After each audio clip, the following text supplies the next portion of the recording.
And if you've ever found yourself too reliant on a spiritual teacher or a doctrine leading to mental health issues, feelings of anxiety, guilt, or overwhelm, how did you rediscover your own path? Hey everyone, and welcome back. Today, we're delving into a topic that may resonate closely with some of you. What happens when your spiritual teacher becomes the problem? Is trying to live up to the standards set by your spiritual teacher. It could be your pastor, your priest, someone that's close to you, or it could be your guru. Has that been causing you mental health issues, such as anxiety, depression, a sense of dread, or a sense of never being able to live up to the standard set by his spiritual teacher? Well, I'm here to say that you are not alone in this. Before we take a deep dive into this topic, I know that there is a need to de-influence the material side of spirituality overall. The crystals, the expensive retreats, the chasing of complex concepts, such as various dimensions, without really developing an ability to ground in the present, has gone out of hand, in my opinion. And I made a video on that recently. If you want to check it out, the link should be up there. Now, let's go back to our topic. But what if the stuff isn't your issue? What if it is something much closer, like the guidance you're actually receiving? Are you or is anyone close to you experiencing problems, mental health issues, because of your or their spiritual teacher? And that's what we're going to talk about today. What we will discuss in this video today is that we're going to explore the fine line between healthy spiritual guidance and blind adherence. Specifically, we will cover the parroting trap, how simply repeating a guru's words without genuine understanding can lead to a spiritual pretense rather than true, authentic presence. Spirituality as an internal process is another thing we're going to talk about.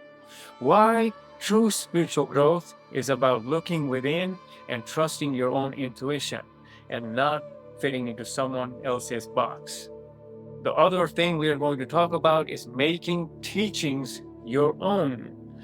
How to discern and integrate the wisdom we've received from others in a way that truly serves our unique path. The next thing we're going to talk about is the toxic impact of external expectations. We'll discuss how striving to meet a guru's expectations can lead to feelings of depression, anxiety, and guilt, creating a truly toxic relationship with your spiritual path and yourself. My goal is to empower you to trust your own wisdom and ensure your spiritual path is genuinely yours, free from the burden of external validation or unrealistic expectations. So let's dive in. We live in a world where it's easy to look for answers outside of ourselves. When it comes to spirituality, that often means finding a teacher, a guru, a specific doctrine. And that can be really comforting at first, right? We find someone who seems to have figured it all out, who speaks with authority, and who offers a clear path. But here's where it can get tricky. What starts as inspiration can slowly morph into blind adherence. Suddenly, we're not just taking on the teachings, we're adopting a whole new rule book for life, dictated by someone else. Every decision, every thought, every emotion, it's filtered through the lens of, what would my guru do? Or what does the doctrine, the dogma, the book say?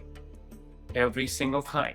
The problem with this line of thinking is that we start to outsource our own intuition, our own discernment. We stop asking, what feels true to me? And start asking, what is the correct belief according to insert your favorite guru's name here. This can lead us down a path where we are constantly seeking external validation for our spiritual experiences rather than trusting what's unfolding within us. It's like we're trying to fit our unique, messy, beautiful lives into someone else's perfectly designed spiritual box. And that's just not how authentic growth happens. That brings me to my next point. Pretense versus presence. I call this the parroting trap. We start parroting the words of our guru, just repeating their phrases, their insights, their explanations, without truly understanding them or embodying them ourselves. Some of us that do this often do not even know that we need to integrate and embody the teachings before we can call it our own truly. We might even catch ourselves using spiritual jargon that sounds really deep, but if we're being honest, we haven't actually integrated that wisdom into our lives. So therefore, whatever we are hearing from our guru or our spiritual teacher has not been a lived experience for us. And let's be super honest here. Pretending to be spiritual is just silly. We've all seen it, or maybe even done it ourselves. We adopt certain mannerisms, specific ways of speaking, and enlightened persona, because that's what we associate with being spiritual. There was a time in my life where I thought I needed to be like Eckhart Tolle to be spiritual. And that was not going well for me because I did not understand what I was trying to do.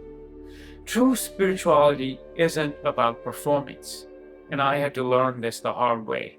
It's about presence. It's not just about looking the part, which unfortunately a lot of us are doing these days. It's about being the part authentically. And sometimes that means not having a path to follow. Contrast that with the act of mimicking our spiritual teacher. When we are mimicking, we are disconnected from our true selves. We are chasing an ideal rather than living off our truth. And that's a lonely place to be, because deep down, we know we are not being authentic. We are living a spiritual lie, wearing a spiritual mask, all because we think that's what it means to be good or advanced on a spiritual path. This type of thought process creates a sort of spiritual fragility where our sense of self-worth is tied to how well we can perform somebody else's definition of spiritual. Now let's talk about the toxic impact of external expectations. This constant striving to meet someone else's spiritual ideal can have a deeply negative impact on our mental and emotional well-being. When we constantly feel like we're not spiritual enough or not living up to our guru's expectations, it can be very taxing to our nervous system, to our brain, and to our mental health. This problem can manifest as depression, as anxiety, and an overwhelming sense of guilt and shame. This is not what we signed up for. Think about this. Following somebody else's doctrine can make us feel a pervasive sense of failure because of the unrelenting standards, because we always feel like we're falling short. So unknowingly what we are doing is we have gotten ourselves into a toxic relationship. A true spiritual path should empower us, not diminish our values or make us question our inherent self-worth. If your spiritual journey is causing you more stress, self-doubt, or feelings of inadequacy, then peace and self-acceptance, that's a clear sign. That is an indicator that something needs to shift. This is not about personal failure, but about recognizing when a teaching or a relationship is no longer serving your highest good. So, if it's not about following a doctrine or parroting a guru, then what is this all about? What is spirituality all about? For me, spirituality should always be an internal process. It's about looking within. It's about understanding our flaws and our strengths. It's about connecting with our own inner wisdom. It's about connecting with our own intuition, our own unique understanding and connection to whatever is around us point in time, whatever we consider sacred. And sure, our understanding can evolve over time, and that should happen as a natural course of action rather than you forcing something based on somebody else's doctrine. Because think about it, every single one of us has a unique life experience, unique challenges, unique lessons to learn. No single teacher, no single doctrine can possibly hold all the answers for everyone. And maybe there are people that can work for as well, but we are not talking about that. We are talking about the vast majority of us who know that one doctrine may not be an answer to everything for us. A truly empowering spiritual path then invites you to become your own authority. It encourages you to sit with your discomfort, to question, to explore, to discover what resonates truly with you, what brings you closest to your soul, not just what sounds fancy or what sounds good coming from someone reputable, even their mouth. It's like hiking a trail. A good guide might give you a map, tell you what kind of shoes to wear, what clothes to wear, maybe point out a landmark or a few things here and there, but you still have to walk the path. You have to feel the sun on your face, the ache in your legs, and the joy of reaching the summit. You can't just memorize the map and the guide's words and say that you have hiked the mountain. That does not make any sense. Your spiritual journey is exactly the same. Now, let's be really clear. It's totally okay to take on teachings. I am not against it. In fact, it's essential sometimes that we learn from wisdom traditions, from mentors, from gurus, from spiritual teachers, from books, from podcasts. This is how we grow and expand our understanding. Push past our comfort zones. We can find immense value in the insights of truly wise teachers.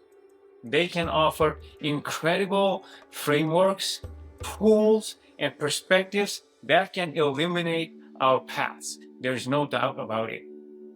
The key then is discernment. It's clarity of what we are doing in this relationship.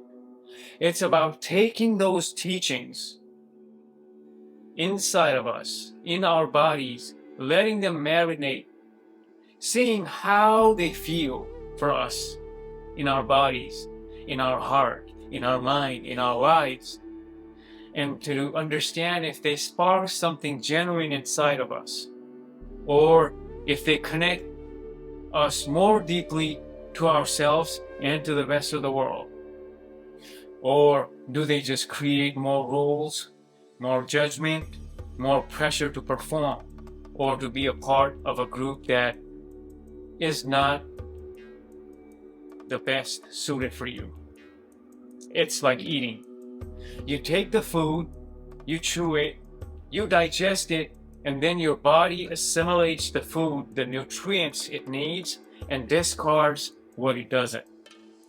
You don't just put food in your mouth and spit it out, looking exactly the same. It doesn't make any sense.